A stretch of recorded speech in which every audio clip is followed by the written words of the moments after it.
Hello students, welcome back to Preet classes. Students, इससे जो just previous video है उसमें हमने एक्सरसाइज जो 3.1 है उसको कंप्लीट कर लिया। आज हम जो एक्सरसाइज 3.2 है उसके बारे में डिस्कस करेंगे। स्टूडेंट्स, जो एक्सरसाइज 3.1 है उसमें था कि एक तो अलजेब्रिकली और एक जियोमेट्रिकली और जिसको बोलते हैं ग्राफिकली एक्सप्रेशन शो आउट करना था। तो हमने जो अलजेब्रिकली एक्सप्रेशन था वो तो जो दो लीनियर इक्वेशन थी उनको फाइंड आउट किया और फिर वो जो दो लीनियर इक्वेशंस आई उनको ग्राफ पे ड्रॉ किया, तो हमें वहां से मिला कि वो जो इक्वेशन है वो एक लाइन की है। स्टूडेंट्स, हमने ये क्यों कहा कि जो हमारे पास ग्राफ पे जो लाइन आई, हमारे जो ग्राफ पे जो फिगर आई वो लाइन की आई, क्योंकि यहाँ पे हम लीनियर इक्वेशंस की बात कर रहे हैं। तो लीनियर इक्वेशंस किसकी होती है? लाइन की। तो देखिए, जो एक्सरसाइज 3.2 है इसमें स्टूडेंट हमें ग्राफिकल मेथड से जो पेयर है लीनियर इक्वेशंस का उसका सॉल्यूशन फाइंड आउट करना है। तो इसमें क्या है स्टूडेंट्स, प्रोसीजर तो सेम रहेगा जैसे हमने जो 3.1 एक्सरसाइज के क्वेश्चन किए थे। डिफरेंस बस इतना ही है कि इसमें हमें सॉल्यूशन फाइंड आउट करना है। इट मीन्स एक्स और वाई की वैल्यू हमें फाइंड आउट करनी है। एक्स और वाई की वैल्यू वो होंगी स्टूडेंट्स जो हमें जो दो लीनियर इक्वेशन से जो दो टेबल मिलेंगी और उनके विद रिस्पेक्ट टू जब हम लाइन ड्रॉ करेंगे ग्राफ के ऊपर तो वे किसी एक पॉइंट पर इंटरसेक्ट करेंगे एक दूसरे को, तो वो उनका जो इंटरसेक्टिंग पॉइंट है ना वो एक्स एंड वाई की वैल्यू होगी, या हम कहें कि जो एक्स कोऑर्डिनेट होगा वो एक्स की वैल्यू होगी एंड जो वाई कोऑर्डिनेट होगा वो वाई की वैल्यू होगी। वैसे तो स्टूडेंट्स जो लाइन के ऊपर जो हर एक पॉइंट होता है वो इक्वेशंस का सॉल्यूशन ही होता है, लेकिन यहाँ हमने एक कॉमन पॉइंट को एक जो कॉमन पॉइंट आएगा दोनों इक्वेशंस को, या कहें कि एक कॉमन पॉइंट जो दोनों इक्वेशंस को सेटिस्फाई करेगा वो क्या होगा? सॉल्यूशन होगा। किसका? पेयरिंग ऑफ लीनियर इक्वेशंस का। तो चलिए एक बार करते हैं फिर से रिकॉल। देखिए स्टूडेंट्स, हमें इस तरह से दो इक्वेशंस मिलेंगी। जैसे हमें पता है कि जो लीनियर इक्वेशन है उसकी स्टैंडर्ड फॉर्म क्या होती है। Standard form of linear equation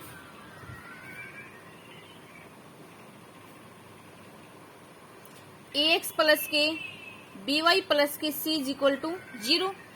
क्या है? ये दो वेरिएबल्स में है और दोनों वेरिएबल्स की जो पावर है वो 1 है, इसी वजह से इसको क्या बोला है? लीनियर बोला है। और ये जो लीनियर इक्वेशन होती है वो किसकी होती है? लाइन की। तो स्टूडेंट्स, हमें इस तरह से दो गिवन मिलेंगी, या हम उसको जो स्टेटमेंट अगर वर्डिंग में है तो वहां से हम इसको दोनों इक्वेशंस को फाइंड आउट करेंगे। एक का नाम इक्वेशन फर्स्ट देंगे और दूसरी का नाम इक्वेशन सेकंड देंगे।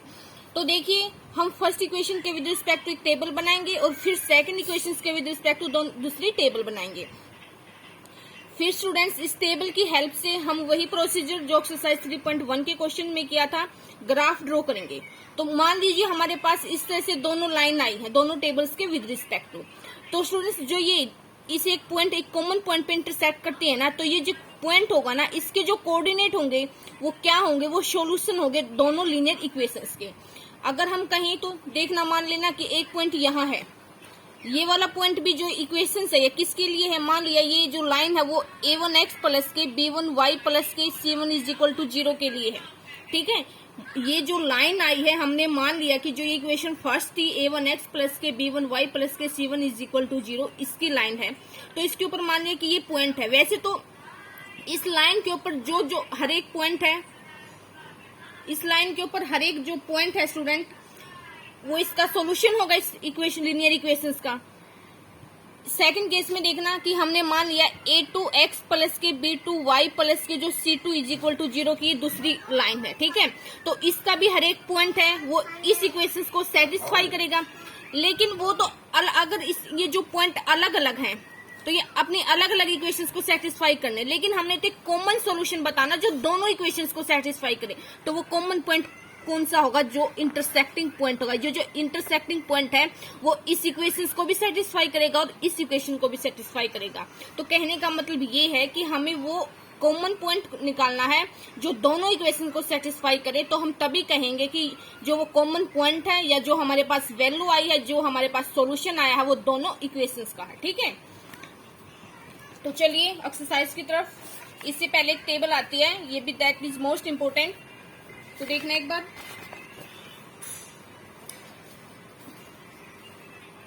इसमें 3 केसेज हैं स्टूडेंट्स। इस टेबल के लिए मैंने आपके इस टेबल है जो उसका हमने अलग से एक नोट्स बना लिया। तो देखना एक बार, हमें पता है कि जो स्टैंडर्ड फॉर्म लाइन की वो क्या है, ax प्लस के by प्लस के c इक्वल टू 0 है। सेम प्रोसीजर हमें ऐसे 2 इक्वेशंस मिलेंगी। इन इक्वेशंस के जो कोफिशिएंट हैं उनकी हेल्प से हम ये पता लगाएंगे कि जो हमारे पास ग्राफ पर लाइन आती है वो इंटरसेक्टिंग लाइन है या पैरेलल लाइन है या कोइंसिडेंट लाइन है। तो देखिए क्या है, अगर a1 और a2 का रेशियो है वो b1 और b2 के रेशियो के इक्वल नहीं हो। a1 क्या है, x का जो इक्वेशन फर्स्ट है उसमें x का कोफिशिएंट है, और जो a2 है वो सेकंड इक्वेशन में x का कोफिशिएंट है। जब हम दोनों का रेशियो लेते हैं, रेशियो का मतलब क्या होता है कि एक को दूसरे के अपोन में, ठीक है। तो जब हम a1 और a2 का रेशियो लेते हैं, अगर वो रेशियो b1 और b2 के रेशियो के इक्वल नहीं आया तो उस केस में हम बोलेंगे कि हमारे पास जो ग्राफ है पर जो लाइन आएंगी वो इंटरसेक्टिंग लाइन आएंगी। इट मीन्स कि वो एक दूसरे को किसी एक पॉइंट पे जरूर कट करेंगी, ठीक है। अगर हमारे पास ये फर्स्ट 2 जो कोफिशिएंट्स के रेशियो अगर वही सेम नहीं आए तो C1 अपॉन में C2 निकालने की जरूरत नहीं है, ठीक है। अगर हमारे पास देखना स्टूडेंट इंटरसेक्टिंग लाइन आ गई तो इट मीन्स वहां पे क्या होगा, केवल एक ही सॉल्यूशन होगा, क्योंकि लाइन है अगर एक दूसरे को इंटरसेक्ट करेंगी तो वो 2 पॉइंट पर नहीं किसी एक पॉइंट पर ही करेंगी, ठीक है। और वो अभी बताया था ग्राफिकल मेथड में जो एक पॉइंट आएगा तो इट मीन्स एग्जैक्टली 1 सॉल्यूशन ही होगा, ठीक है। जब हम 1 की बात करते हैं तो उसको हम यूनिक भी बोल देते हैं। दैट मीन्स कि जब हमारे पास इंटरसेक्टिंग लाइन आएंगी तो उस केस में यूनिक सॉल्यूशन या एग्जैक्टली 1 सॉल्यूशन ही मिलेगा, ठीक है। तो केस सेकंड में देखना स्टूडेंट्स, अगर हमारे पास दोनों फर्स्ट 2 रेशियो अगर दोनों सेम आ जाए, इट मीन्स a1 और a2 का रेशियो वो b1 और b2 के रेशियो के इक्वल तो है, लेकिन वो c1 और c2 के रेशियो के इक्वल नहीं है। पहले 2 रेशियो सेम है, वो थर्ड वाले के इक्वल नहीं है। तो इट मीन्स क्या हो गया कि जो लाइन है वो पैरेलल लाइंस होंगी, और हमें पता है स्टूडेंट्स कि जब हमारे पास पैरेलल लाइंस होते हैं तो वहां हमें कोई सोल्यूशन नहीं मिलता, ठीक है। क्यों नहीं मिलता, क्योंकि सोल्यूशन तो हमें वही फाइंड आउट करना है ना जो दोनों इक्वेशंस को सेटिस्फाई करे। अगर हमारे पास मान लीजिए कि दोनों पैरेलल लाइन हो गई तो पैरेलल लाइन तो आगे चल के कहीं भी एक दूसरे को कट नहीं करेंगी, तो इट मीन्स हमारे पास कोई भी कॉमन पॉइंट नहीं आएगा, या मैं कहूंगी कोई एक पॉइंट ऐसा नहीं मिलेगा जो दोनों इक्वेशंस को सेटिस्फाई करे, ठीक है। तो it means we can say that in case of parallel lines we have no solution. तो केस थर्ड देखना स्टूडेंट्स, अगर हमारे पास तीनों रेशियो सेम आ जाए, इट मीन्स a1 और a2 का रेशियो हो b1 और b2 के रेशियो के इक्वल भी हो, और देन C1 और C2 के रेशियो के इक्वल भी हो, तो उस केस में हम क्या कहेंगे कि हमारे पास लाइन क्या है, कोइंसिडेंस लाइन। कोइंसिडेंट लाइन क्या होती है स्टूडेंट्स कि एक लाइन, मान लो एक लाइन ड्रॉ कर दी तो जो दूसरी लाइन है वो जस्ट उसके ऊपर को होकर जाए, ठीक है। जैसे ये वाली एक लाइन है तो दूसरी लाइन भी इसी के ऊपर हो।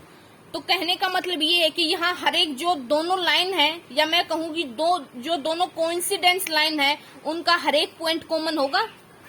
इस केस में इंटरसेक्टिंग लाइन में तो सिर्फ एक पॉइंट कॉमन था, पैरेलल लाइंस में कोई भी पॉइंट कॉमन नहीं था, लेकिन जो कोइंसिडेंट लाइन है उसमें हर एक पॉइंट क्या होगा, कॉमन होगा। अगर हर एक पॉइंट कॉमन होगा दोनों लाइन का तो इट मीन्स वहां हमारे पास क्या मिल सकते हैं, इनफाइनाइट मैनी सॉल्यूशन मिल सकते हैं, क्योंकि हर एक पॉइंट जो दोनों लाइन का कॉमन है तो उस केस में हर एक पॉइंट दोनों लाइंस की इक्वेशंस को सेटिस्फाई करेगा।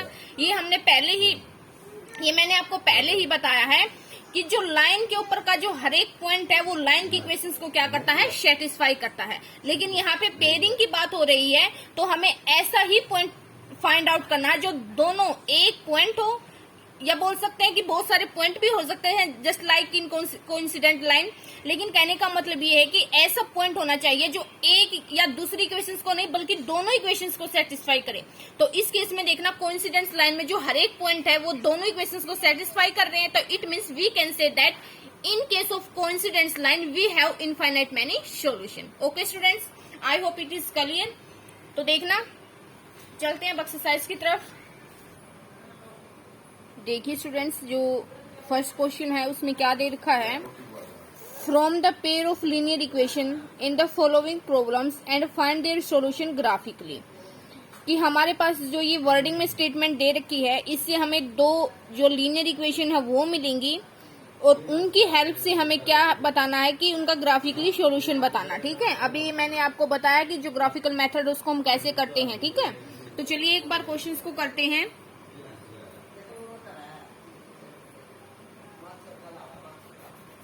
क्या दे रखा है फर्स्ट पार्ट में, 10 students of class 10 students of class 10 took part in mathematics quiz. कि क्लास 10th में जो 10 स्टूडेंट है, टोटल कितने 10 स्टूडेंट है जो मैथमेटिक्स क्विज जो कंपटीशन होता है उसमें पार्टिसिपेट करते हैं।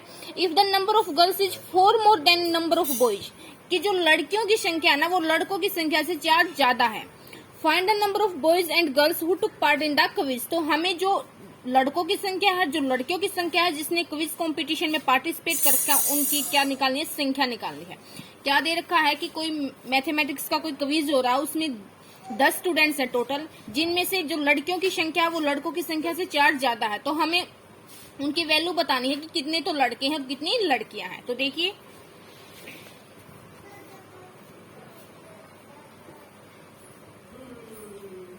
टोटल स्टूडेंट्स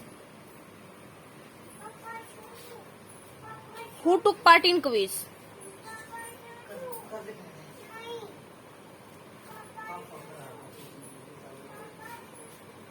कितने हैं 10। तो इसके लिए हमने पहले क्या मानना पड़ेगा अलग अलग से, कि गर्ल्स की संख्या माननी पड़ेगी और बॉयज की संख्या माननी पड़ेगी। ठीक है, तो उस केस में क्या करते हैं, लेट अस कंसीडर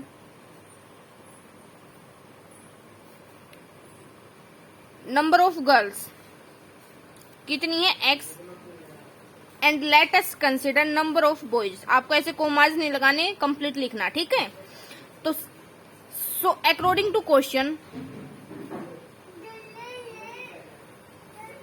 कि हमने मान लिया कि उस जो कंपटीशन हो रहा है उसमें x नंबर ऑफ तो गर्ल्स हैं और y नंबर ऑफ बॉयज हैं, लेकिन टोटल कितने 10 है। तो इस केस में हमारे पास जो लीनियर इक्वेशन वो क्या बनेगी, x प्लस के y इज इक्वल टू 10, कि गर्ल्स की संख्या प्लस के जो बॉयज की संख्या वो कितनी है, टोटल 10 है। ठीक है, इसको हमने इक्वेशन फर्स्ट का नाम दे दिया। अगेन अकॉर्डिंग टू क्वेश्चन, फिर से क्वेश्चन में क्या दे रखा है कि जो नंबर ऑफ गर्ल्स हैं वो बॉयज से कितनी है, 4 ज्यादा है। तो इट मीन्स कि गर्ल्स कितनी है x है और बॉयज कितने हैं y हैं। लेकिन x की जो लड़कियों की संख्या है वो लड़कों की संख्या के इक्वल कब हो सकती है, जब बॉयज में हम 4 ऐड कर दे, कि जो गर्ल्स की संख्या वो बॉयज की संख्या से 4 ज्यादा है। ठीक है, तो इसको एक तरफ ले आओ, x माइनस के y इज इक्वल टू 4। तो ये हमारे पास कौन सी बन गई, सेकेंड लीनियर इक्वेशन। ठीक है, तो अब स्टूडेंट्स हमारा क्या प्रोसीजर था कि दोनों जो लीनियर इक्वेशन है उनके विद रिस्पेक्ट टू हमें 2 टेबल तैयार करनी है। तो देखना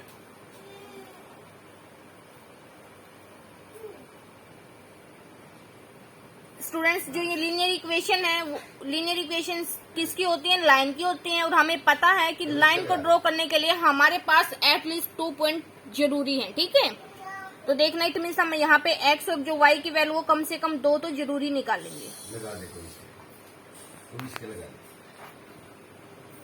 तो देखना हम कोशिश तो ऐसे यही करते हैं कि हमारे पास ऐसे पॉइंट आए कि जो डेसिमल में ना आए। ठीक है, अगर किसी को ग्राफ की पूरी नॉलेज है या हमें ड्रॉ करने आते तो कोई प्रॉब्लम नहीं, यहाँ पे अगर डेसिमल में भी आ जाए तो कोई प्रॉब्लम नहीं, लेकिन हम मोस्ट प्रोबेबिलिटी यही रखते हैं कि हमारे पास की होल नंबर ही आए। ठीक है, तो देखना एक बार, अगर मैं x की वैल्यू 5 पुट कर दूं यहाँ पे फर्स्ट इक्वेशन में, मैंने मान लिया कि ये फर्स्ट टेबल है जो हम इक्वेशन फर्स्ट के विद रिस्पेक्ट टू बना रहे हैं। तो देखना अगर यहाँ पे x की वैल्यू लेट कर लूं मैं कि 5 है, तो उस केस में y की वैल्यू क्या हो जाएगी, 5 उधर चला जाएगा, तो 10 माइनस के 5, तो y भी क्या आ जाएगा 5।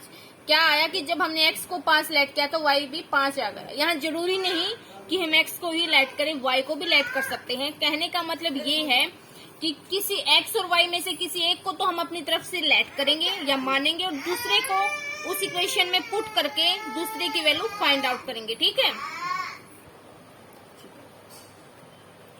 देखना स्टूडेंट्स, जब हमने यहाँ पे जो इक्वेशन फर्स्ट के विद रिस्पेक्ट टू हम जो टेबल तैयार कर रहे थे उसमें जब हमने x की वैल्यू को 5 लिया अपनी तरफ से, तो जब y की वैल्यू क्या आई 5 उधर गया, तो 10 में से 5 माइनस किया तो हमारे पास y की वैल्यू क्या आई 5। ये जरूरी नहीं कि हम x की वैल्यू को ही लेट करें, हम y की वैल्यू को भी लेट कर सकते हैं। कहने का मतलब ये है कि x और y में से किसी एक वैल्यू को लेट कीजिए और जिस इक्वेशंस के विद रिस्पेक्ट टू हम टेबल तैयार कर रहे हैं उसमें उस वैल्यू को पुट कीजिए और दूसरे जो वेरिएबल उसकी वैल्यू फाइंड आउट कीजिए।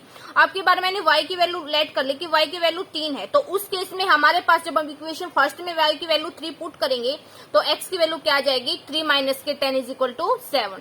तो देखना अब सेकंड जो इक्वेशन उसके विद रिस्पेक्ट टू जो टेबल सेकंड तैयार की हमने कि एक बार x की वैल्यू हमने 0 ले ली, तो उस केस में y की वैल्यू क्या है हमारे पास कि माइनस के y इज इक्वल टू 4, तो y की वैल्यू आई माइनस के 4।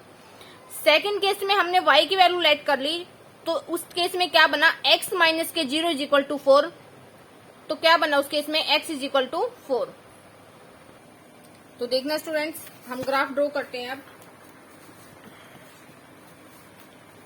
पॉइंट क्या है कि जब x की वैल्यू 5 है तो उस केस में जो y की वैल्यू वो भी क्या है, 5 है। तो इट मीन्स 5 पॉइंट देखना कहाँ है, x की जब वैल्यू 5 है तो उस केस में y की वैल्यू भी क्या है स्टूडेंट्स, 5। तो ये पॉइंट आ गया, ठीक है। इस केस में y की वैल्यू भी 5 है और x की वैल्यू भी क्या है, 5 है। सेकंड पॉइंट देखना कि x की वैल्यू 7 है और जो y की वैल्यू वो क्या है, 3 है। x की वैल्यू 7 और y की वैल्यू 3, ये आ गया पॉइंट 7,3। यहाँ पे जो फर्स्ट कोऑर्डिनेट है वो तो x का लिखा जाता है सबसे पहले और जो सेकंड होता है वो y का कोऑर्डिनेट होता है, ठीक है। ये तो किसकी हो गई, x प्लस की y इज इक्वल टू जो 10 फर्स्ट लाइन थी उसकी लाइन ड्रॉ करेंगे। अब हम इन दोनों पॉइंट को मिला दो,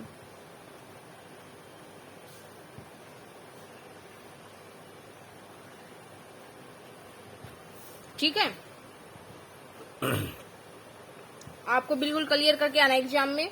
तो लिख दो ये किसकी लाइन आई है, कौन सी इक्वेशंस की, x प्लस के y इज इक्वल टू 10 की। तो सेकंड देखना, x की वैल्यू 0 है और y की वैल्यू माइनस के 4 है। x की वैल्यू मैंने आपको पहले ही बताया था कि जो x की वैल्यू 0 कहाँ होती है, y एक्सिस पर, और y की वैल्यू 0 कहाँ होती है, x एक्सिस पर। तो देखना y माइनस के 4, x 0 और y माइनस के 4, तो y की वैल्यू माइनस के 4 है, तो ये वाला पॉइंट हो गया कि x की वैल्यू 0 और y की वैल्यू क्या है, माइनस के 4। सेकंड देखना, x की वैल्यू 4 है और y की वैल्यू 0 है, तो ये वाला पॉइंट हो गया, ठीक है। अब इन दोनों को मिला दो,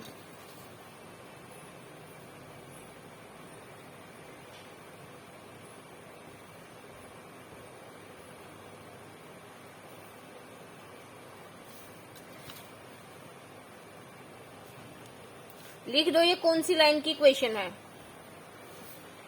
x माइनस के y इज इक्वल टू 4। तो देखना स्टूडेंट्स, हमने जब दोनों लाइन को ड्रॉ किया तो उन्होंने एक पॉइंट पे इंटरसेक्ट किया। वो कौन सा पॉइंट है, मान लिया कि वो लेट कर लिया हमने P पॉइंट है जो 7 और 3 है, ठीक है। तो इट मीन्स जो ये P पॉइंट है ये दोनों लाइंस के ऊपर से पास होता है, तो हम कहेंगे कि जो पॉइंट P है वो इक्वेशन जो x प्लस के y इज इक्वल टू 10 है, या कहें कि जो फर्स्ट इक्वेशन है उसको भी सेटिस्फाई करेगा और जो सेकंड इक्वेशन है उसको भी सेटिस्फाई करेगा। और हमने ग्राफिकल मेथड में ऐसा कॉमन पॉइंट ही लेना है जो दोनों पॉइंट को सेटिस्फाई करे, तो वही उनका क्या होगा, सोल्यूशन होगा। तो हम कहेंगे यहाँ पे, यहां लिखो तो लिख दो, हेयर जो पॉइंट P है, here both line intersect at point P, साथ में उनके कोऑर्डिनेट लिखो 7,3। तो this implies that P 7,3 is the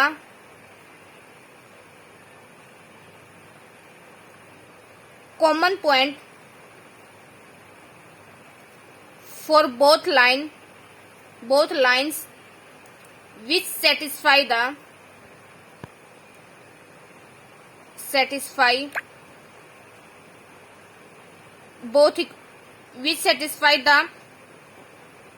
equation of which satisfy both equations, sorry, ठीक है, कि P उन दोनों लाइंस का कॉमन पॉइंट हो गया जो दोनों इक्वेशन फर्स्ट और सेकंड जो इक्वेशन थी हमारे पास लीनियर, उनको क्या करेगा, सेटिस्फाई करेगा। तो it means this implies that P 7,3 is the solution of both equation first and second. Okay students, तो आपको एग्जाम में इस तरह से इस टाइप के क्वेश्चंस को जैसे मैंने अभी आपको करवाया इस तरह से अटेम्प्ट करके आना, ठीक है। तो आई होप कि आपको क्लियर हो गया होगा। तो चलिए अब हम इसके सेकंड पार्ट को पढ़ते हैं। क्या है सेकंड पार्ट में कि 5 pencils and 7 pens together cost ₹50, कि 5 पेंसिल और 7 पेन की जो कॉस्ट है ना, मिक्स कॉस्ट है, वो कितनी है, ₹50 है, ठीक है। कि 5 एक दुकान से हमने 5 पेंसिल ले ली और 7 पेन ले ली और वहां जा उससे पूछा कि कितने रुपए हो गए, तो उसने बताया टोटल कि हमारे पास ₹50 हो गए आपके, ठीक है। तो where 7 pencil and 5 pens together cost ₹46, और 7 पेंसिल और 5 पेन का जो रेट है वो क्या 40 है। यहाँ पे देखना 5 पेंसिल और जो 7 पेन है उसकी कॉस्ट तो ₹50 है, लेकिन जो 7 पेंसिल और 5 पेन है उनकी कॉस्ट ₹40 है। तो हमने फाइंड आउट करना है कि एक पेंसिल और एक पेन की कॉस्ट कितनी होगी। तो इसके लिए हमने सबसे पहले क्या ऐड करना पड़ेगा कि एक पेंसिल की कॉस्ट कितनी है और एक पेन की कॉस्ट कितनी है। कि मान लीजिए कि हमने 8 टॉफी ले ली किसी दुकान से, तो एक टॉफी की कॉस्ट अगर ₹2 है तो 8 टॉफी की कितनी हो जाएगी, 2 से उस 8 से जो पर टॉफी की कॉस्ट है उसको मल्टीप्लाई करते हैं। तो सेम कॉन्सेप्ट इज हियर, अगर हमने 5 पेंसिल और 7 पेन की कॉस्ट निकालने तो इट मीन्स हमने पहले एक की निकालनी पड़ेगी, ठीक है। तो देखिए हम कंसिडर करते हैं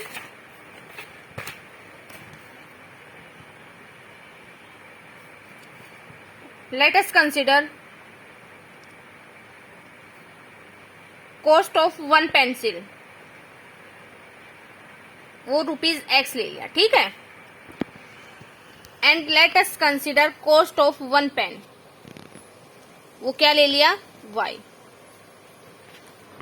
अब अकॉर्डिंग टू फर्स्ट कंडीशन, यहाँ पे 2 कंडीशन दे रखी हैं, आप लिख सकते हो अकॉर्डिंग टू फर्स्ट क्वेश्चन लिख सकते हो, या अकॉर्डिंग टू फर्स्ट स्टेटमेंट लिख सकते हो, या लिख सकते हो according to first condition, no problem.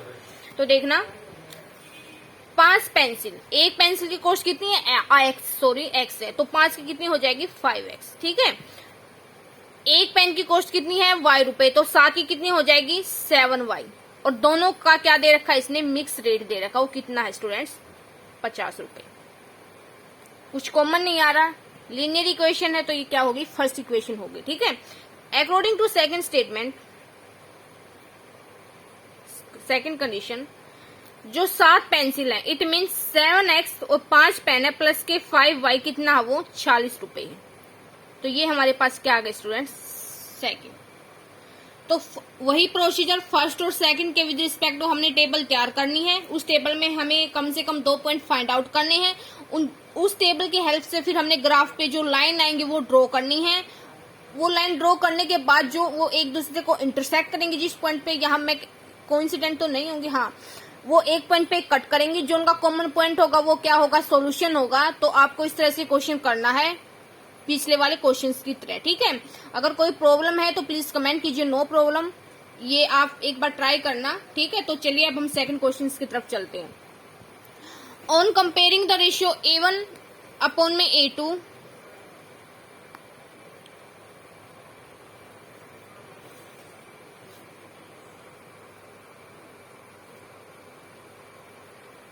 on comparing the ratio A1 upon में A2 and B1 upon में B2 and C1 upon में C2, find out whether the lines representing the following pairs of linear equation intersect at a point.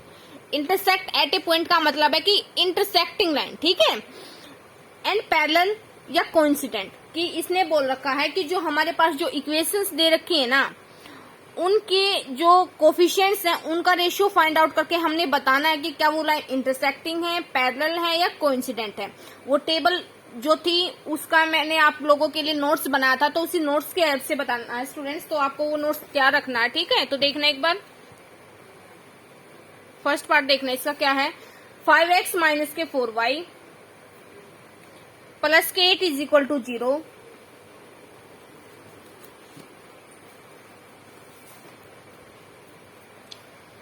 7X plus के 6Y minus के 9 is equal to 0। सबसे पहले हम क्या करेंगे कि जो अगर कांस्टेंट वो लेफ्ट हैंड साइड में है तो उसको हम राइट हैंड साइड में लेके जाएंगे इस टाइप के क्वेश्चन में, ठीक है। तो देखना यहां से क्या हो जाएगा हमारे पास 5x माइनस के 4y is equal to minus के 8 एंड 7x प्लस के 6y is equal to 9। Equation first मान लो और इक्वेशन सेकंड मान लो। यहाँ पे फर्स्ट क्या हो जाएगा, हेयर a1 b1 और c1, a2 b2 और c2। हमने पहले इनकी वैल्यू फाइंड आउट करनी है। तो a1 क्या होता है स्टूडेंट्स, जो x का कोफिशिएंट होता है, ठीक है, तो 5। b1 क्या हो जाएगा स्टूडेंट, जो y का कोफिशिएंट हो जाएगा, वो क्या होगा, माइनस के 4। आप पजल हो रहे होंगे कि ये कहां से आया। इनको हमने जो स्टैंडर्ड फॉर्म थे ना, एक बार देखना, जो ax प्लस के by प्लस के c इज इक्वल टू 0 थी, ठीक है, या बोले कि ax प्लस के by इज इक्वल टू जो माइनस के c इक्वेशंस थी उसके साथ कंपेयर किया है, ठीक है। तो वहां कंपेयर करने के बाद हमें मिला कि x का कोफिशिएंट a है और y का कोफिशिएंट प्लस के b है। तो इट मीन्स यहाँ पे y का कोफिशिएंट तो माइनस है ना, तो हम कहने का मतलब ये है कि हम साइन को नेग्लेक्ट नहीं करेंगे, साइन साथ में लेके चलेंगे। तो c1 की वैल्यू क्या हो जाएगी हमारे पास 8।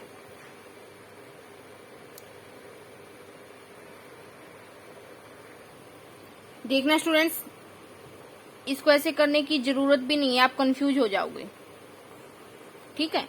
जो हमारे पास इक्वेशन है उसको एज इट इज लिखो, फिर उसको जो कंपेयर करो, जो ये वाला है स्टैंडर्ड फॉर्म है लीनियर इक्वेशंस की, ax प्लस के by प्लस के c इज इक्वल टू 0, ठीक है। उसके साथ कंपेयर किया तो हमने मिला कि x है वो a प्लस x का जो कोफिशिएंट हो प्लस का a है, और यहाँ पे x का कोफिशिएंट हो वो 5 है। तो इट मीन्स a1 5 हो गया, b1 क्या होगा, माइनस के 4 हो गया, और c1 क्या है, यहाँ पे c1 प्लस का ना, कॉन्स्टेंट टर्म प्लस की है, तो यहाँ भी 8 प्लस का, तो इट मीन्स जो c1 हो प्लस का 8 हो गया।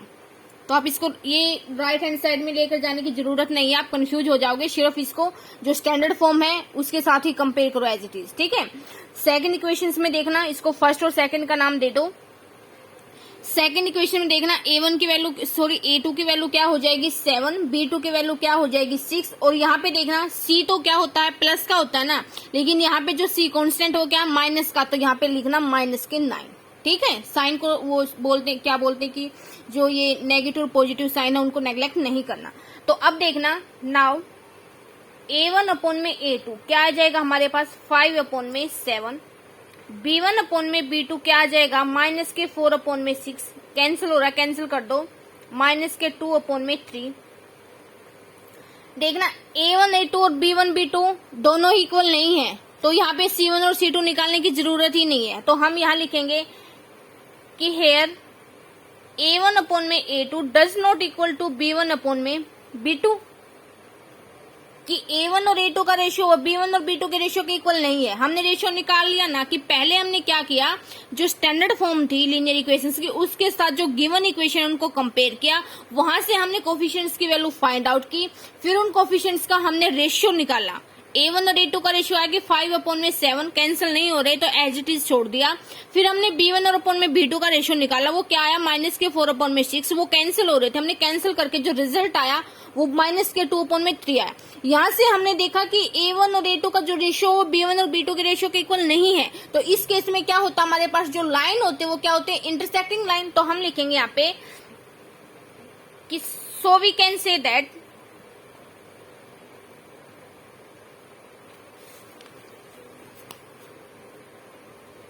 कि equation first and second represent the intersecting line, ठीक है। अगर इसने सिर्फ इतना ही पूछ रखा, इंटरसेक्टिंग लाइन बताओ, पैरेलल बताओ, कोइंसिडेंट बताओ, तो ये क्वेश्चन यहाँ पे कंप्लीट होगा। अगर पूछिए कि वो उसका सॉल्यूशन बताओ, तो हमें पता है कि जो इंटरसेक्टिंग लाइन होती है उनका क्या होता है, यूनिक सॉल्यूशन होता है, बोले कि एक्जैक्टली वन सॉल्यूशन होता है, ठीक है। और एक थर्ड बात ये कि स्टूडेंट्स की अगर किसी का सॉल्यूशन मिलता है ना तो वो कंसिस्टेंट होंगी। जैसे सॉल्यूशन किस में मिलता है, इंटरसेक्टिंग लाइन में मिलता है, तो इट मीन्स अगर लाइन इंटरसेक्टिंग है तो उसका एक सॉल्यूशन है और वो क्या है, कंसिस्टेंट है। सेकंड, जो हमारे पास कोइंसिडेंट लाइन है उसमें भी सॉल्यूशन मिलता है, ठीक है। तो उस केस में भी हम कहेंगे कि जो हमारे पास जो कोइंसिडेंट लाइन है उनकी इनफाइनाइट मैनी सॉल्यूशन है, तो it means it is consistent, ठीक है। एक होता है इनकंसिस्टेंट। इनकंसिस्टेंट वो होगा जहां पे सॉल्यूशन ही ना मिले, तो वो क्या होता है पैरेलल लाइंस के केस में, ठीक है। तो इस टाइप का जो क्वेश्चन होगा जिसमें सारी बातें पूछ रखी होंगी वो क्वेश्चन 4th होगा, ठीक है। तो अब इसका एक पार्ट और देख लीजिए क्या है।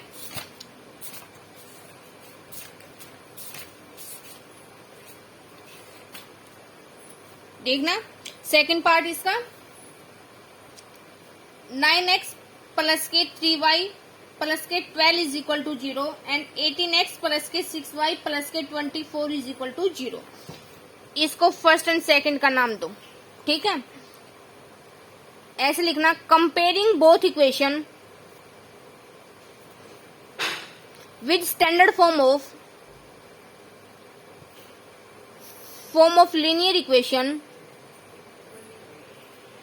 ax प्लस के by प्लस के c is equal to 0 we have, हमें क्या मिलता है कि जो a1 है वो तो 9 है, b1 है वो 3 है, c1 है वो क्या है 12 है, and a2 is equal to 18, b2 is equal to 6 and c2 is equal to 24, ठीक है।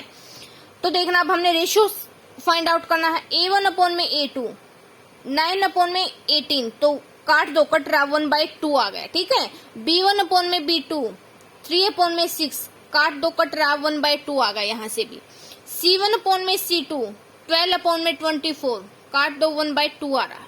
यहाँ देखना जो तीनों रेशियो वो क्या है सेम है, तो हम लिखेंगे वी हैव a1 अपॉन में a2 is equal to b1 upon में b2 is equal to c1 upon में c2। तो दिस इंप्लाइज दैट कि equation first and second represent the coincident line.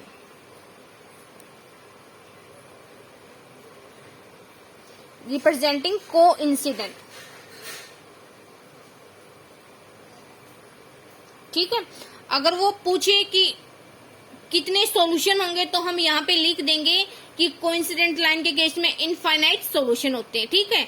अगर वो इससे भी ज्यादा पूछे कि बताओ कि कंसिस्टेंट है इनकंसिस्टेंट, तो हम लिखेंगे कि कंसिस्टेंट है, क्योंकि इसका सॉल्यूशन फाइंड आउट हो रहा है, ठीक है। तो स्टूडेंट्स देखिए जो थर्ड पार्ट है इसका आपको ऐसे ही करना है। अगर कोई प्रॉब्लम है तो प्लीज कमेंट कीजिए, नो प्रॉब्लम। आपका कॉन्सेप्ट है वो क्लियर होना चाहिए, मेरा यही मोटो है स्टूडेंट्स। तो देखिए अब हम चलते हैं थर्ड क्वेश्चन की तरफ। On comparing the ratio a1 upon में a2 एंड b1 अपॉन में b2 एंड c1 अपॉन में c2, find out whether the following pair of equations are consistent and inconsistent. Procedure same है, फर्क सिर्फ इतना है, देखिए एक बार।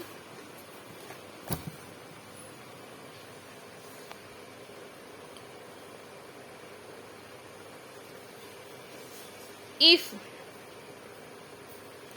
लाइंस, नोट चाहिए, नोट लिख लो आप। इफ लाइंस आर इंटरसेक्टिंग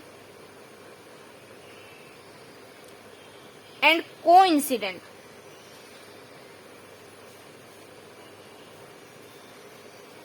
ठीक है, उस केस में क्या होगा कि दोनों कंसिस्टेंट होंगे,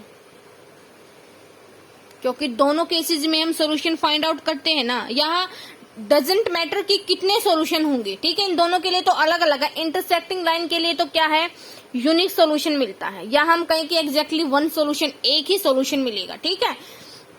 लेकिन जो कोइंसिडेंट लाइन है उनमें क्या मिलता है इनफाइनाइट मैनी सॉल्यूशन, क्योंकि इनका हर एक पॉइंट है वो कॉमन होता है ना दोनों लाइंस का, इनफाइनाइट मैनी सॉल्यूशन।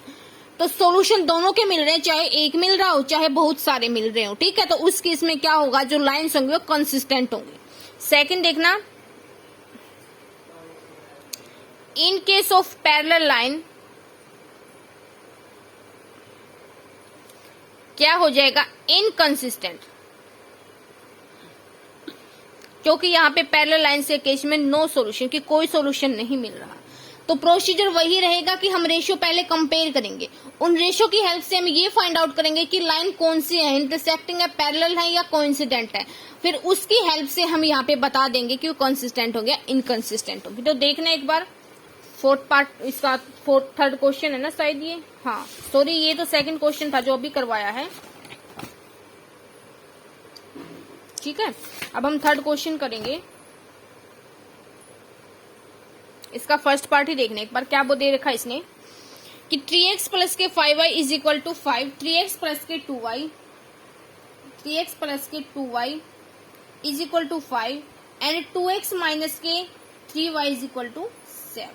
ठीक है, इसको इधर ले आओ एक बार, हमने तो कंपेयर करना है ना। 3x प्लस के 2y माइनस के 5 इज इक्वल टू 0।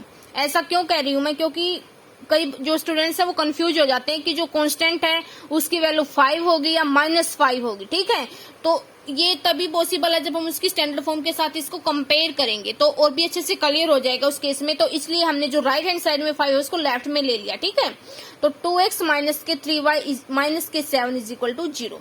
अब इसको इक्वेशन फर्स्ट का नाम दे दो, इसको इक्वेशन सेकंड का नाम दे दो।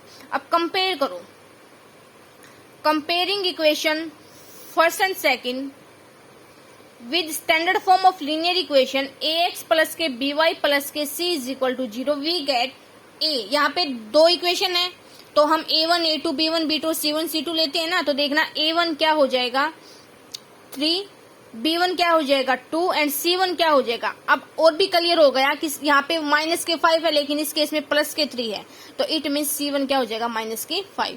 अगर आप यहाँ राइट हैंड साइड में रखते तो आप यहाँ पे पक्की बात है कि आप c1 की वैल्यू 5 लिखते, जो गलत हो जाता। ठीक है, a2 is equal to 2, b2 is equal to minus के 3 and c2 is equal to minus के 7। हम जब जब हम किसी इक्वेशन को स्टैंडर्ड फॉर्म के साथ कंपेयर करते हैं ना स्टूडेंट, तो उस केस में हम जो हमारे पास जो इक्वेशन होते हैं, जो गिवन इक्वेशन होते हैं, हम उसको एज इट इज फॉर्म में कन्वर्ट करते हैं जो स्टैंडर्ड फॉर्म की है। ठीक है, तो देखना आप a1 अपॉन में a2 is equal to 3/2, b1 upon में b2 is equal to 2 upon में माइनस के 3। माइनस कभी भी डिनोमिनेटर में नहीं रहता, तो ये कहाँ चला जाता न्यूमिनेटर में, तो इट बिकम्स माइनस के 2 अपॉन में 3 एंड c1 अपॉन में c2। यहाँ पे सॉरी, अगर निकालना चाहे तो कोई प्रॉब्लम नहीं, लेकिन देखना एक बार a1 a2 और b1 b2 की जो वैल्यू वही सेम नहीं आ रही, तो it means we have a1 upon में a2 वो does not equal to b1 upon में b2। तो दिस इंप्लाइज दैट कि जो इक्वेशन फर्स्ट एंड सेकंड वो क्या इंटरसेक्टिंग लाइन है, कि equation first and second are intersecting line।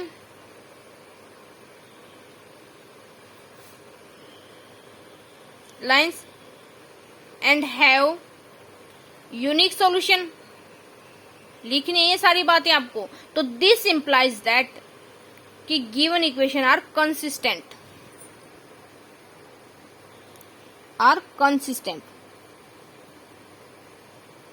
ठीक है, ये हमारे पास आंसर आ गया। इस तरह से क्वेश्चन आपको एग्जाम में अटेम्प्ट करना है और यही लैंग्वेज लिखनी है। ठीक है, तो देखना एक बार कि जो क्वेश्चन थर्ड है उसमें ही जो क्वेश्चन सेकंड वो इंक्लूड हो गया ना। क्वेश्चन सेकंड में तो हमने सिर्फ यही तक बताना था कि लाइन कौन सी है। ठीक है, लेकिन इसमें थोड़ी सी 2 लाइन और फालतू हो गई कि हमने कंसिस्टेंट और इनकंसिस्टेंट के बारे में बताना था। ठीक है स्टूडेंट्स, तो देखना अब इसका नेक्स्ट पार्ट।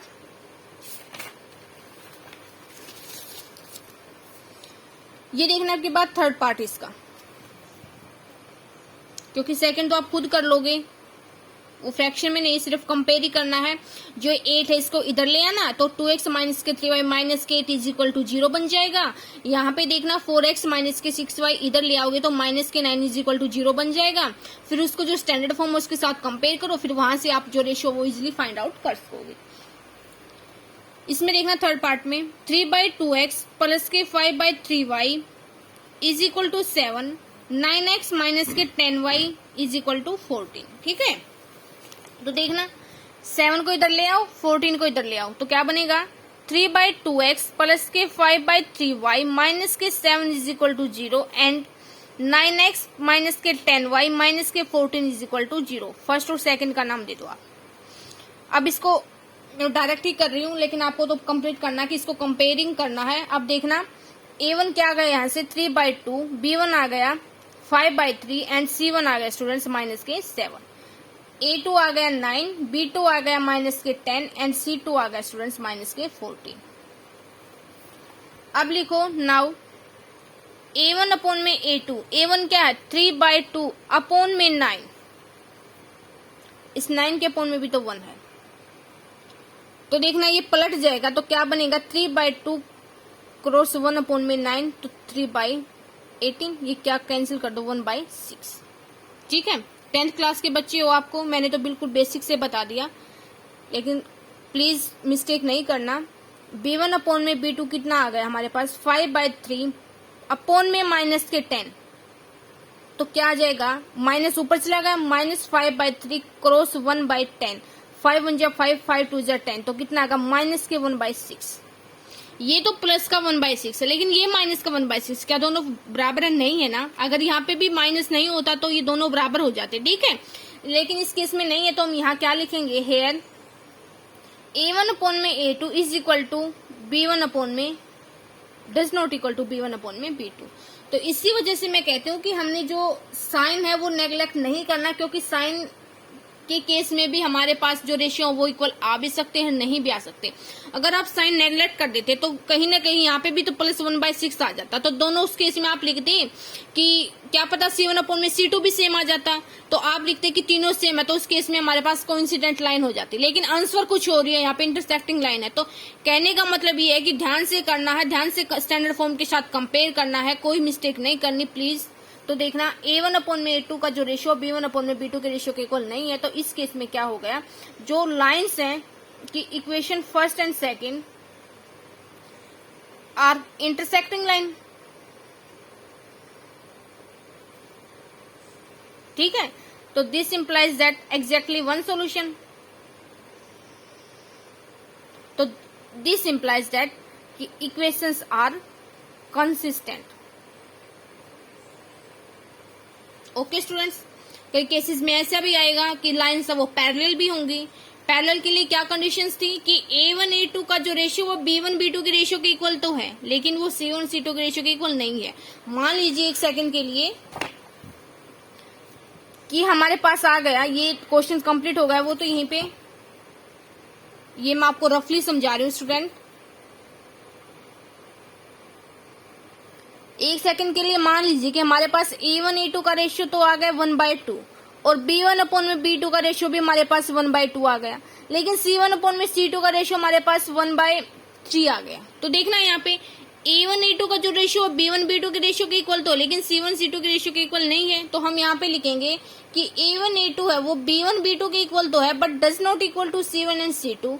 तो दिस इंप्लाइज दैट, किसकी कंडीशन है स्टूडेंट्स, पैरेलल लाइंस की। तो लाइंस आर पैरेलल, ठीक है, पैरेलल का सिंबल भी होता है स्टूडेंट्स, लेकिन आप तो प्लीज कंप्लीट ही लिखना, पैरेलल लाइंस, ठीक है। और पैरेलल लाइंस है तो इट मीन्स नो सॉल्यूशन। अगर सॉल्यूशन ही नहीं है तो it means equations are inconsistent, कि गिवन इक्वेशंस आर इनकंसिस्टेंट। इस तरह से करना पैरेलल लाइंस के केस में आपको, ठीक है।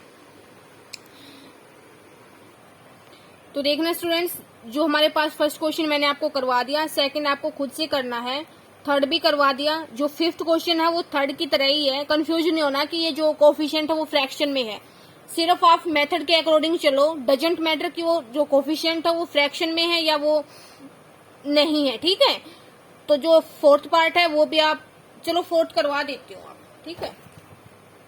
देखना एक बार, 5x माइनस के 3y इज इक्वल टू 11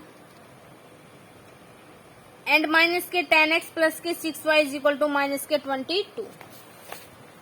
जो कोफिशिएंट जो कांस्टेंट नंबर है उनको लेफ्ट हैंड साइड में लेके आओ, क्या बन जाएगा 5x माइनस के 3y माइनस के 1 is equal to 0, equation first का नाम दे दो। एंड माइनस के 10x प्लस के 6y, ये माइनस का है, इधर आके प्लस का हो जाएगा, तो प्लस के 22 इज इक्वल टू 0, इसको सेकंड इक्वेशन का नाम दे दो। दोनों इक्वेशंस को हम जो स्टैंडर्ड फॉर्म है उसके साथ कंपेयर करते हैं, वहां से कंपेयर करने के बाद हमें मिला कि जो a1 की वैल्यू है वो 5 है, b1 की वैल्यू वो माइनस के 3 है, एंड जो c1 की वैल्यू वो माइनस के 1 है। a2 की जो वैल्यू है माइनस के 10 है, b2 की वैल्यू है वो 6 एंड c2 की जो वैल्यू है वो 22 है। तो स्टूडेंट्स अब हमारा जो नेक्स्ट स्टेप है वो क्या है कि हम यहाँ पे जो रेशियो है वो फाइंड आउट करते हैं। a1 अपॉन में a2 क्या हो जाएगा, 5 अपॉन में माइनस के 10 कैंसिल हो रहे हैं, तो माइनस ऊपर चला जाएगा, देन इट बिकम्स माइनस के 1/2। b1 अपॉन में b2 क्या हो जाएगा स्टूडेंट्स कि माइनस के 3/6 इज इक्वल टू, कैंसिल कर दो, माइनस के 1/2 एंड C1 अपॉन में C2 देखना स्टूडेंट्स, माइनस के 1 अपॉन में 22, ये कैंसिल ही नहीं हो रहा।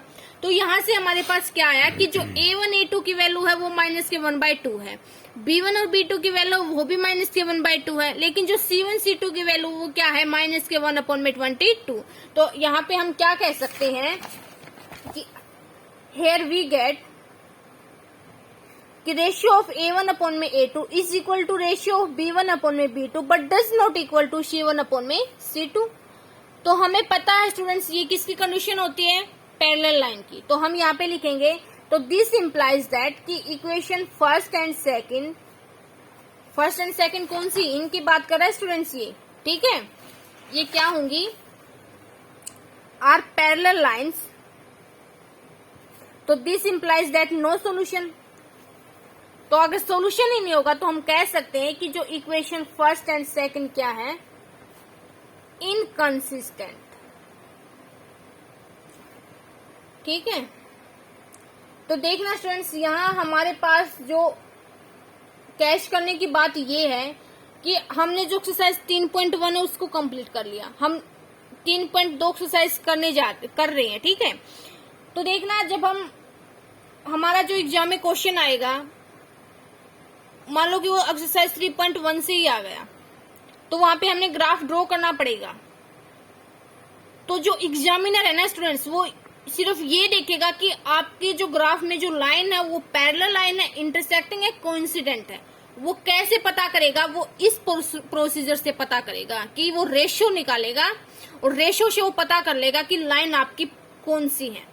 अगर मान लीजिए कि लाइन आपकी पैरेलल आ रही है और आपने वहां पे इंटरसेक्टिंग लाइन ड्रॉ कर रखी है, तो वो बिना कुछ मेथड देके गलत कर देगा।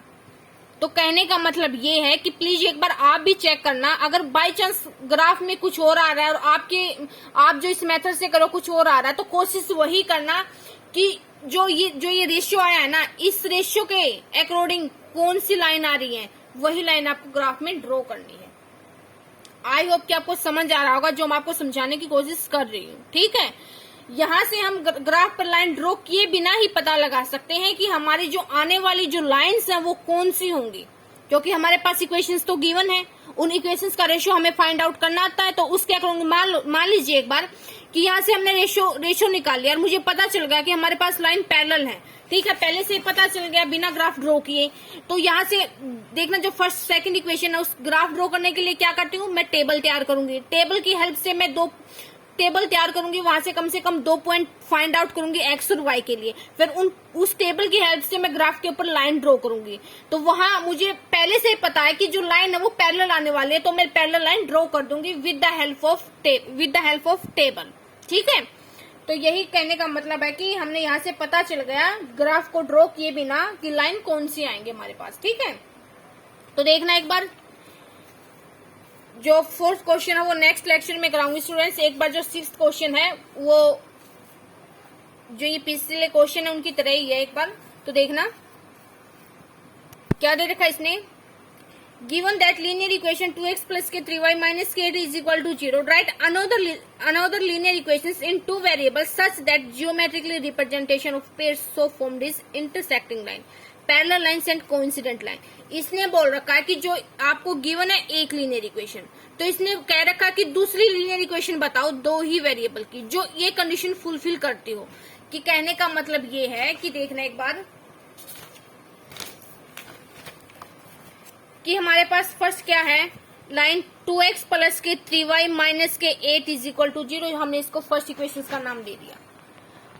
अब हमने क्या निकालनी है, सेकेंड इक्वेशन निकालनी है, ठीक है।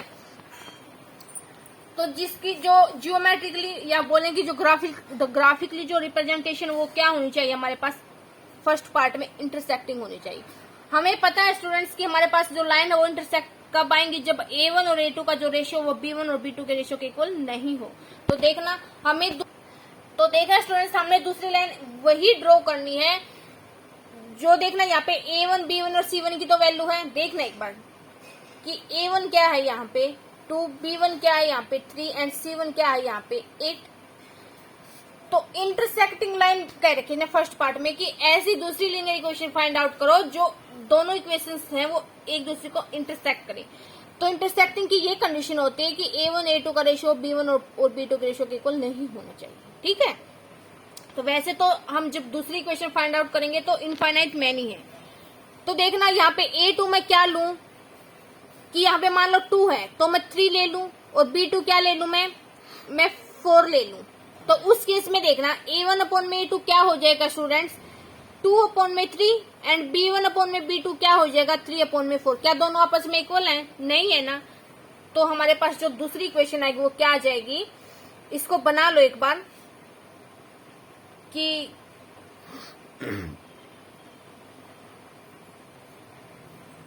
hence since we know that, ऐसे लिखना आपको, know that condition for intersecting line, first part है ये, लाइन्स इज क्या है वो, A1 अपॉन में A2 does not equal to B1 upon में B2। तो सो लेट कर लिया, सो रिक्वायर्ड ऐसे लिख लो, so required second linear equation is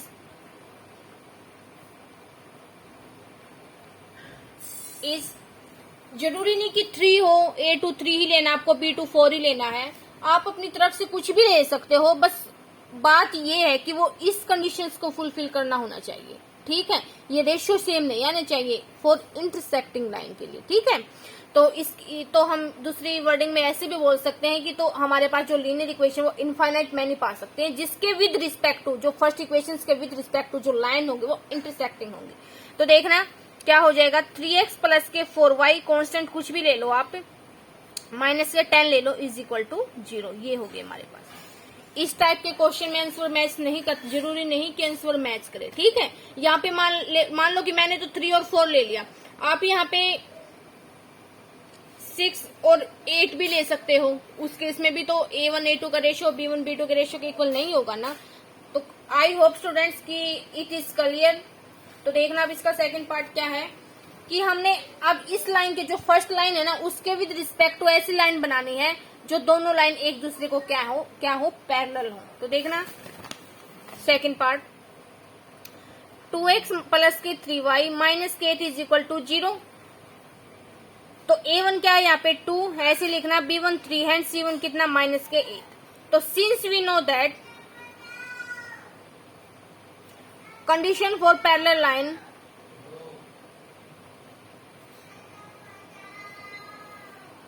parallel lines क्या है, पैरेलल लाइंस के लिए A1 A2 का जो रेशियो B1 B2 के रेशियो के इक्वल होगा, लेकिन C1 और C2 के रेशियो के इक्वल नहीं होगा। तो अब की बार हमने A2 B2 और C2 इस तरह से लेने हैं कि पहले दो रेशियो तो सेम आने चाहिए, लेकिन जो तीसरा रेशियो वो सेम नहीं आना चाहिए। तो देखना स्टूडेंट्स, यहाँ पे A2 क्या है 2 है, B1 3 है, तो कुछ भी मान लो, बस सिर्फ ये कि फर्स्ट टू रेशियो सेम आने चाहिए और थर्ड वाला डज नॉट इक्वल टू होना चाहिए। ठीक है, अगर मैं A2 की जगह पे 4 ले लूं और B2 की जगह पे मैं 6 ले लूं तो A1 A2 का रेशियो 1/2 हो जाएगा, B1 B2 का रेशियो भी 1/2 हो जाएगा। तो C2 की जगह पे आप 9 ले लोगे तो उस केस में C1 C2 क्या हो जाएगा, माइनस के 8/9। तो ठीक है, तो देखिए, so required second linear equation for which equation first is parallel, कि हमारे पास जो इक्वेशन सेकंड फाइंड आउट करने जिसके लिए इक्वेशन फर्स्ट वो पैरेलल होनी चाहिए, वो क्या होगी कि 4x प्लस के 6y माइनस के 9 इज इक्वल टू 0। ठीक है स्टूडेंट्स, यहाँ पे देखना जब आप मैच करोगे कि A1 क्या है 2, A2 क्या है 4, तो A1 अपॉन में A2 क्या हो जाएगा 1/2। यहाँ पे देखना B1 क्या 3, यहाँ पे B2 क्या स्टूडेंट 6 है, तो 3/6 क्या हो जाएगा 1/2। तो इट मीन्स A1 A2 का रेशियो B1 B2 के रेशियो के इक्वल है। और जो C1 क्या है यहाँ पे माइनस के 8 और यहाँ पे C2 क्या माइनस के 9, माइनस माइनस कैंसिल, 8 अपॉन में 9 कट नहीं हो रहे, तो इट मीन्स जो C1 C2 का रेशियो है वो पहले दो रेशियो के इक्वल नहीं है। ठीक है, ये एक टाइप से वेरिफिकेशन हो गई। तो हमारे पास क्या आ गया कि जो ये हमने जो इक्वेशन फाइंड आउट की है वो क्या है, इक्वेशन फर्स्ट के पैरेलल है। ठीक है, तो अब देखना क्या बच गया थर्ड पार्ट में कि कोइंसिडेंट लाइन होनी चाहिए। मैं डायरेक्टली लिख रही हूं ये,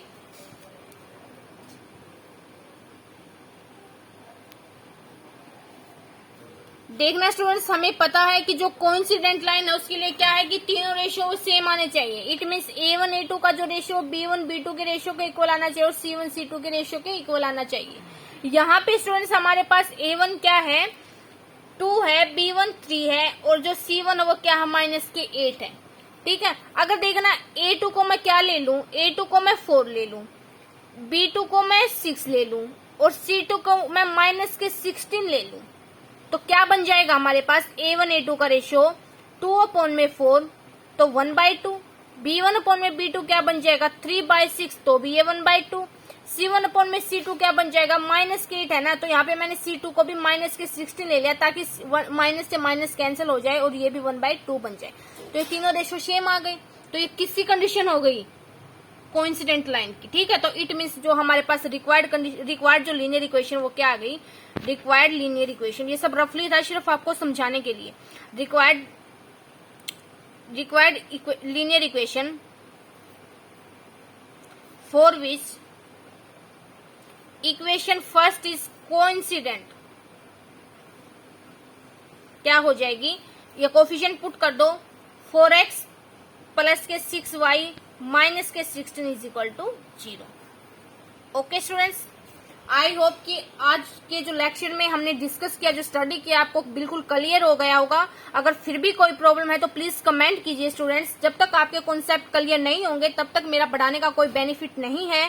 तो thank you students for watching my complete video, and if you like my video please like, share and subscribe my link. Thank you students.